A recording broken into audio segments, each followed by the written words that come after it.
Fernando, one of the issues that gets dealt with in a very big way in the climate competitive strategy of the federal budget, which came down yesterday, is financing the clean power transition. And why don't you give us an overview of what's in the strategy and in the budget?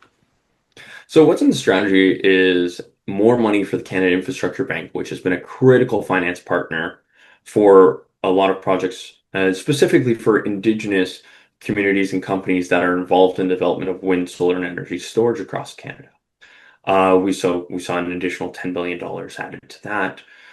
We saw we actually saw the clean electricity investment tax credit, which will help finance a lot of the wires that need to connect things, as well as provide a guaranteed return on investment for non-profit organizations. So either your large utilities, indigenous companies, municipalities that have their own operations will finally be able to access that, which is phenomenal. And we've also seen a lot more certainty when it comes to how we're deploying new technology and bringing online those new elements with reform to the science and research tax credits there. So it's going to really help out in that piece. And we've even seen a commitment to renewing the accelerated capital cost allowance programs. Some of your listeners may be familiar with that. It allows companies that buy clean technology or certain technologies to immediately write them off in the first year. So that's going to be a game changer, especially for companies that want to buy solar and storage for their facilities. I always think of my dad's carpet store. He can now have an accelerated capital cost allowance for buying solar and storage for his roof and an investment tax credit. That is going to make someone who runs a small business like my dad really think and go, yeah, I can do that. What about carbon contracts for difference? Now, this is Clean Prosperity Canada has been promoting this for a long time. And we made some progress in the last year or two where I think it was the Canada Growth Fund was entering into these contracts. But maybe explain what it is and why it's important to the scale up of renewable energy. So contracts for difference and the Canada Growth Fund are going to be really instrumental in how we build big projects here. So a contract for difference is essentially it's almost like project insurance. There a lot of it on the carbon contracts for difference side is a guarantee that if in a carbon market, which many provinces in our large industrial output-based pricing system operate, it'll work with different projects to say, okay, if carbon price falls below this part, we'll make you whole so that those projects can go forward. We're talking some of the larger projects that have some more experimental technologies or new to market commercialization to really get online. And it's going to help get those over that final hurdle. Now, Canada Growth Fund can actually make its money back a little bit by saying, okay, carbon prices go above X price, and I can't speak to any of the specifics on that because those are, bespoke contracts. So it's whoever brings that forward will have their contracts with the Canada Growth Fund. But those are going to be really instrumental in getting those large projects up and running, especially as we see industrial transformation of our steel, aluminum, and other heavy industry. What about green bonds? This pops up all over the world. Green bonds are considered almost a common tool these days to finance renewables. What do they mean in the Canadian context? So they're really an interesting piece because they do what they say on the tin, if you will. The Canadian government will issue a green bond, and that money will go towards the development of key projects. I'm looking at it, and one of the things I was noted is interprovincial transmission, because transmission is, even though it's not necessarily sexy, I mean, some of us who are electricity nerds, you'll see on my shelf back there a bunch of insulators which come from transmission lines. Um, there are those of us who enjoy it, but it's the backbone. And they have a hard time making that rate case to sort of say, we're going to make tons of money on it and get crowd and private capital. But a green bond is a great way to raise that money because it's a steady rate of return for whoever owns the bond. but it allows the federal government and provincial governments to really say, okay, we can build that critical underlying thing so that my members can come in and say, we know where we can connect and we're good to go. Who buys the bonds? Is this like a Canada savings bond where, ordinary Canadians? It'll depend on how they're structured, but in theory, yes, it could be like a Canada savings bond. They will have different issuances, and the issuing authority will obviously target different groups. Pension funds are a big holder of them, and we have seen that in the past. So it will be open and sort of you'll see them as they get developed in those rounds. What about public-private partnerships for grid and generation projects? Now, this is an interesting idea because it's been tried extensively in Alberta, for public projects like schools or government buildings.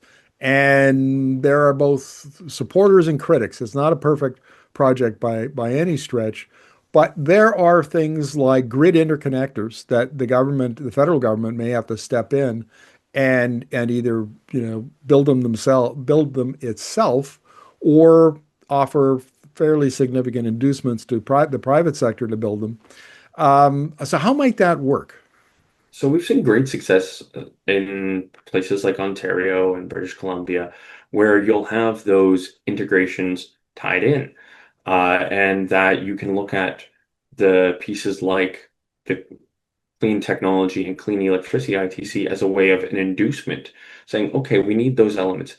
And we can sort of look at what gets shaped and added in or out on those pieces to sort of help bring that along. And then you can look at the ability to raise money from places like the Canada Growth Fund or from the Canada Infrastructure Bank to sort of close that gap and really make them more financeable as you develop. So, as you pointed out, those interconnections. We've also seen different movements towards allowing increases to uh, private equity ownership of municipally owned electric utilities and things like that. So you're able to crowd in a little bit more capital to build these necessary links. I I want to talk about the Canada Growth Fund and the Infrastructure Bank because I've been critical of those in the past, and I compared them to the Biden administration. Well, I mentioned Jigar Shah in a previous interview, who ran the loan program at the Department of Energy under the Biden administration, and they were very. I always call Jigger the clean energy evangelist, because as an employee, I guess, of the federal government, he would go out and he would play a role in convincing people, helping them organize, bringing resources together. I mean, he was instrumental, and his staff would played a very big role as well. So first of all, the Biden administration came up with a strategy. The Department of Energy had a strategy. They did a lot of research and analysis to back up the strategy and the plan to implement it. And then Jigger and his staff went out and played a big role in that. Canada, I've always argued, is way too passive. We have a big announcement, big plans. We talk a lot. Then we put in place these big pots of money, like the Canada Growth Fund. I think we had $15 billion or something. And then we say, okay, bring us your applications. You apply for this money, and maybe 2 years from now we'll think about approving it or not approving it. And it favors the incumbents, and there's a whole bunch of problems with it. But it seems to me that if you and I agree that this is a much more proactive strategy on behalf of the federal government that's laid out in the climate competitiveness strategy, the pots of money, the growth fund, the infrastructure, play a different role now, and play a much better role, more suited to what they should have been in the first place. Definitely. I will say, yes, the Canada Infrastructure Bank did have a bit of a slow start, but they were finding their feet. In a past life, I spent a lot of time working with them on electric buses and understanding that element and how to do financing there. But now we're starting to see them deploy really interesting models and working with provincial utilities. In a previous interview, we talked about British Columbia. They entered an agreement where they would say, yep, we will finance the indigenous component of ownership for all projects that are successfully chosen in your latest power procurement. And we saw between 49 and 51% indigenous equity ownership in those projects. And we're seeing them become nimble and rethink those models. And the budget gives a lot of indication that they're going to be doing that. Now, we've really been not critical of the Canada Growth Fund. We do want to see it used in a more proactive way. And if time is anything like the Canada Infrastructure Bank, we're now at that point where it's going to start to hit its stride. They've got $15 billion to start making deals.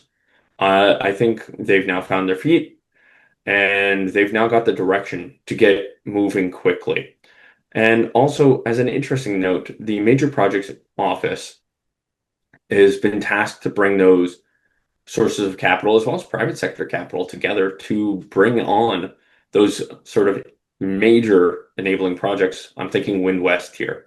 And I'm hoping they can find a way to use some of that $15 billion in capital and the additional funding that the Canada Infrastructure Bank got to make those sort of climate competitiveness enabling projects come to life. Fernando, another fascinating conversation about, we kind of got down into the weeds, but I think this is really important because this is new. This is, and we need to stress this to our viewers. The candidates with this budget and with this strategy, climate competitiveness strategy, this is a different approach to this, and it's a much needed approach. And I think that we need to explore some of these issues so that our viewers understand them, Canadians understand them. So thank you very much for this. It's an absolute pleasure as always.